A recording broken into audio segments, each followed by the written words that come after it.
At the start of the 1900s, a family of four often lived on one small income, maybe $450 a year. But survival didn't depend only on cash. Families grew their own food, sewed clothes, and shared resources with extended relatives. Children helped in gardens, mothers mended clothes, and fathers worked long hours to make ends meet. Life was modest, but people made do by producing what they needed, avoiding waste and relying on community. Even small habits like preserving scraps or reusing materials mattered a great deal. By the 1930s, the Great Depression tested families even further.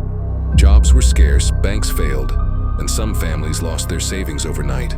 Many households moved in with relatives to save money.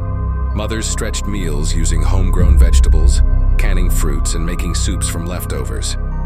Fathers took any odd job they could find, from delivery work to carpentry.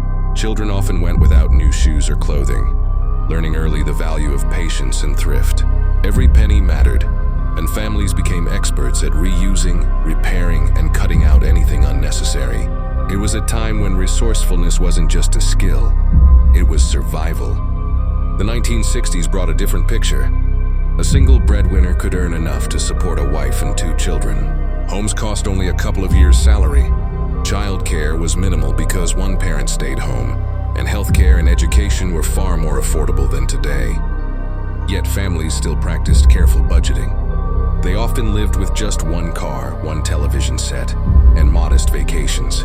Even in an era of increasing comfort, avoiding wasteful purchases was the key to stretching a single income. Families knew the difference between needs and wants. Today, the math has changed dramatically. Housing, childcare, and healthcare have risen much faster than wages. A family of four in California may now need $100,000 or more each year just to cover the basics. Two incomes are often required just to keep pace with essentials. And discretionary spending, streaming services, fast food, online shopping, or upgrading gadgets too often, can quietly drain thousands of dollars each year. Families that focus instead on steady housing, healthy groceries, reliable childcare, and a small safety net are far better positioned to withstand financial pressure. Let's put this in perspective with an example of long-term value in planning. Imagine your great-grandfather wanted to leave you $10,000 in 1906. Back then, that was enormous. He could have bought about 330 acres of farmland, enough to grow crops and livestock to sustain a family for generations. Or he could have bought 484 ounces of gold, which at the time was fixed at $20.67 per ounce.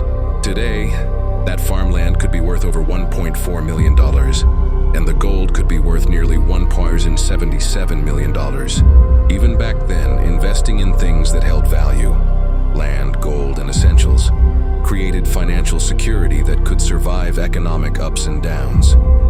It's a reminder that wealth isn't just about cash in the bank. It's about assets that endure, resources that support life, and decisions that compound over time. Across every era, one lesson repeats. Families who live within their means, avoid unnecessary spending, and focus on what truly matters give themselves the best chance to survive and thrive through changing times.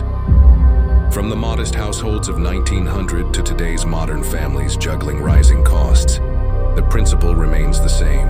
The takeaway for today, it's not just how much you earn, it's how you manage what you have. Small choices, like trimming wasteful spending, investing in lasting value, and prioritizing essentials, can ripple forward across decades, even generations. Just as your great-grandfather's gold or farmland could grow into a legacy, the habits you practice today can build stability for tomorrow.